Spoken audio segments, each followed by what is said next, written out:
Welcome. I'm Clark Korb, a holistic health practitioner offering some pragmatic insights to help you live a happier, more empowered life and embody your optimum potential. Today, I'll be exploring the gift of what it means to be truly present, not only in the context of being with other people, but also being truly present to yourself and how you can improve your capability of doing so. Being present is a term that's often thrown around a lot, that you want somebody who is present. Well, what exactly does that mean? The attributes I'm primarily going to focus on today are being physically, intellectually, and energetically present, and how to do that and why it's important. If you don't already have a sense of this or some idea of this, being present is paramount to cultivating rich interpersonal relationships. If you've ever been on the receiving end of someone who is very present, it feels great, right? You feel affirmed, you feel heard, you feel seen, understood, all of those wonderful aspects. He feels very supportive, different from being enabled. We won't cover that here. And this really allows for providing greater understanding of another person. It's critical for building trust. It tends to provide greater emotional intimacy. If you are being truly present for someone, you're providing a safe container, a safe space for them to be vulnerable. And even though these things seem fairly obvious from an interpersonal perspective, it's also really important holding this presence in the professional realm, because building trust is just as important for professional relationships as it is for personal contexts. It allows for clearer communication, it helps to contribute to better decision making, and it also supports being in integrity with your word, with your process, and in building a team, whether that's a group of people that you're managing or working with, or customers that or clients that you're working with. I had a particularly fantastic experience in recalling this in a professional aspect, that I was on the receiving of someone who was very good at holding presence. The gentleman's name was Tim Sales, and he was a sales trainer basically at a convention that I went to. And he was specifically selling a product, some training, some audiobooks on how to build professional rapport and communicate professionally with people, and also invite them to look at being a customer. And he broke down several steps in how to listen to their needs, and where appropriate, how to lead them along the sales process. And what I took away most from it, I certainly enjoyed his training and the sequence of it. He was very prescriptive and clear and linear in the process. But to me, what was most impressive is when I met him at the sort of table where he was selling his products, at the end of this speech that he gave, I could really feel him practice what he was talking about. And this is something that doesn't really come through a process so well. You can really feel it when someone is holding that presence. And despite there being a bunch of noise, you can imagine tables set up outside a hotel ballroom, and people were milling around, and all sorts of other conversations were going on. And I felt like the world just existed of the two of us. His attention was, and his energy was focused directly on me, and he listened intently to my questions.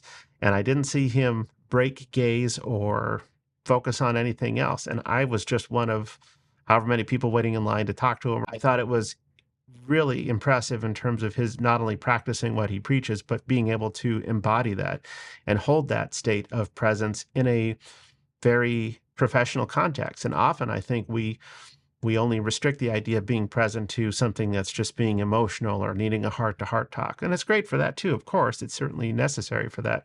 But it's a really powerful tool to use in the professional world as well. It's an experience that left quite an impression on me. And in addition to these contexts of whether it's interpersonal relationships or professional relationships, it's super important to be present for yourself, present to yourself. This is a way of increasing your level of self-awareness, allowing better access to intuitive guidance that you get. And this being present to yourself is particularly important in a number of ways. The more we practice being truly present with ourselves, it helps us to examine more of what our internal drives and motivations are.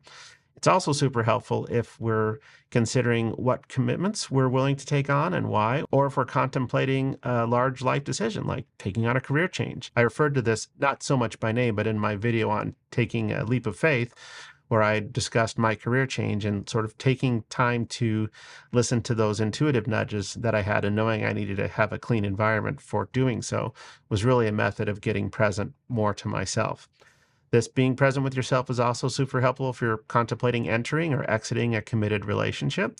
And also when you're seeking closure. I think this is a term people often use when they're really seeking healing after the ending of a close relationship, whether it's a friendship, a significant other, or perhaps the loss of a loved one. So since being present is such a helpful tool in all of these contexts, how do we go about improving our capability for doing so? Well, really, this requires development of emotional intelligence. And in all of these practices, I recommend first starting off with a good grounding session for yourself. If you haven't already checked out my video on grounding, I recommend doing that or incorporating other practices that help you with grounding well. I'll put a link in the description for that. So being present also incorporates some more of the mental or intellectual aspects that are often called active listening. So these are some basic elements that you've likely have heard from other sources of avoiding distractions. You want to be able to listen for meaning without formulating a response, and being able to pay attention to other people's verbal and nonverbal cues like their tone of voice, facial expressions, their body language, whether it's soft and open versus something that's more tense and closed, asking basic clarifying questions if you need to get a little more detail. A great phrase for that is, tell me more about whatever you said. Tell me more about that. Tell me a bit more. Continuing to ask that question to get a little bit deeper meaning out of them. There's the other tactic of paraphrasing or repeating back to the speaker what they have just told you so that they are able to recognize that you understand what they've said. So all of these basic concepts are great for active listening, but I believe that really holding presence, being truly present, is a step beyond that. It takes you more from the intellectual and maybe conversational aspects of it into a deeper level of what I consider to be holding space. And here the goal is to be a neutral, highly sentient witness. With this, you are witnessing what is. You're not a problem solver. You are not trying to push an agenda. In fact, you absolutely must relinquish your agenda if you have one, or at least subordinate it for a time. And it really requires a different kind of focus on the other person, not just on these obvious things, I'll say, like tone of voice and speech and body language. And focusing on someone in a way that doesn't feel like an interrogation. A practice that I learned from this a while ago that I found useful is making kind of a soft eye contact. If you focus on the third eye or setting your gaze to their third eye, kind of between the eyes, about in the forehead, almost imagining like there's a beam between your third eye to their third eye. It takes some of the intensity out of staring someone directly in the eye, but yet you feel really present. You can kind of take in through your peripheral vision what's going on for certainly their facial expressions, but just their being as a whole. And really with this is you are developing your empathic capability a bit more. In the bodywork school that I went to, there was this quote of listening to what has heart and meaning. And I think this is such an important concept. And what I'm distinguishing here is developing what is sometimes called a cognitive empathy. So this is perceiving clearly how someone is feeling apart from your own emotions. And that's a key thing. This is not the same thing as emotionally empathizing with someone.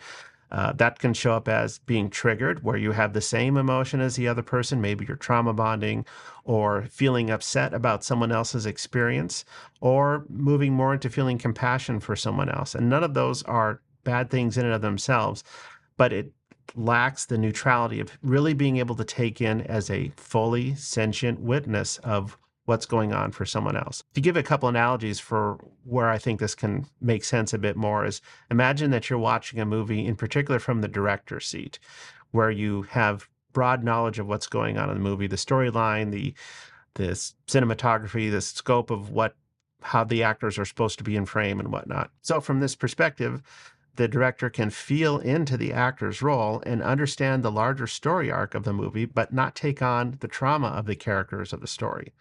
So they have this broad level understanding without being in the middle of it.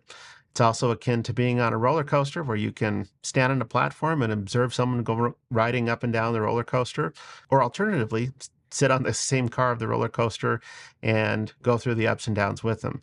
You don't have to go through the ups and downs to have that same understanding. In fact, you have a better frame of reference by observing them from the platform next to the roller coaster.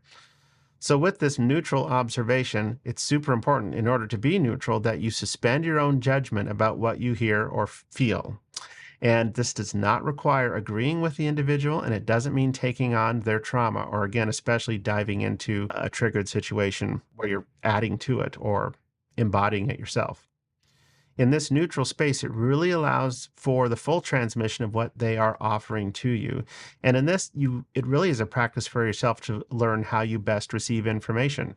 Certainly, we all receive information from our five senses, our visual, auditory, kinesthetic, but we can actually derive more information than we sometimes give it credit. In other words, aside from body language, sometimes You might see a change in someone's energy, even if you can't clearly describe what that would be. You might notice they seem brighter or almost a different color of hue around them.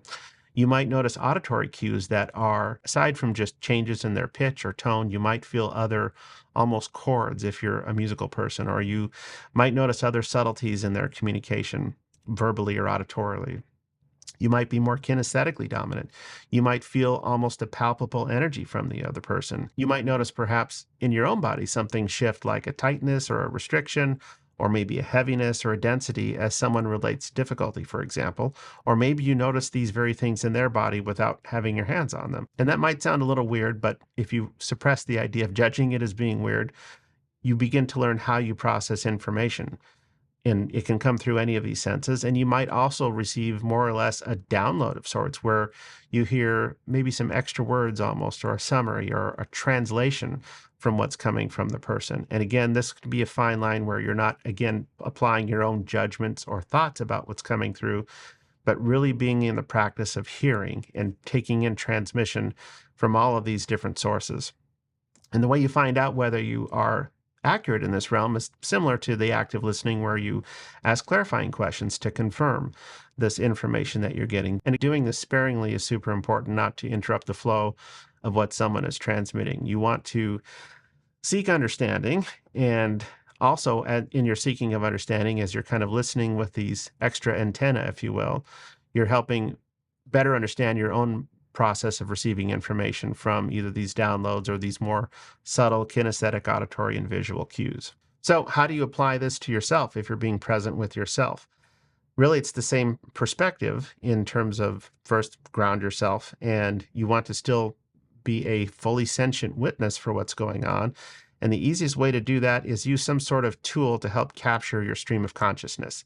So use a journal, or perhaps a voice memo, a voice recorder, something like that, where you're not editing what comes through. You want everything to come out, whether it's verbally or writing is helpful since it's kind of from the heart center, or you're not editing as you go along. You're releasing any judgment that might come through about it. You don't want to sit and mentalize or create reasons or justifications for what's coming through. Let it just come out. And in doing so, you can apply a similar perspective of noticing the whole process, just like the movie director or the roller coaster observer, but for yourself, kind of the part of you that can observe what's going on or what's being felt coincidentally or along the process as you're writing down or reviewing what you've journaled. And let's say an example of this where you're seeking closure at the end of a relationship for however the relationship ended. I think this is a great example of this sort of thing, is where it's a great place to capture what emotions that you might be suppressing otherwise, whether it's anger, resentment, abandonment, guilt, shame, maybe there's some blame, some sadness, whatever it is. Just the act of capturing it in a completely open, non-judgmental fashion and recognizing those underlying emotions is an enormous gift to yourself, getting in touch with those raw emotions without judgment. And it can often help underscore or highlight some true motivations or desires for what you wanted that you weren't getting out of the relationship, for example. And in doing so, you can really invite a larger sense of peace. You have a greater sense of knowing yourself and not requiring someone else's understanding for this closure. I think most often when people want a partner or a person who is truly present with them, they're seeking understanding. And it's really hard to do that if the person is either deceased or they lack the emotional intelligence or otherwise are unwilling or unavailable to do so. And when you can go through this process for yourself, that really gives you the healing that you're looking for in this closure. So I'm interested in knowing, with whom are you most interested in improving your practice of being present? Is it with yourself? Is it with the loved one? Or is it with someone that you work with? And what steps provided here do you feel would help you improve the practice of being present the most? Let me know in the comments below. If you know of anyone who may benefit from what I've shared here, please forward this video to them. And if you found some value in what I've discussed today, I would most certainly appreciate your giving this video a like and clicking on the subscribe button to the channel if you haven't done so already. It's free, it only takes a moment to do, and it really helps support the growth of the channel. Thank you so much for tuning in.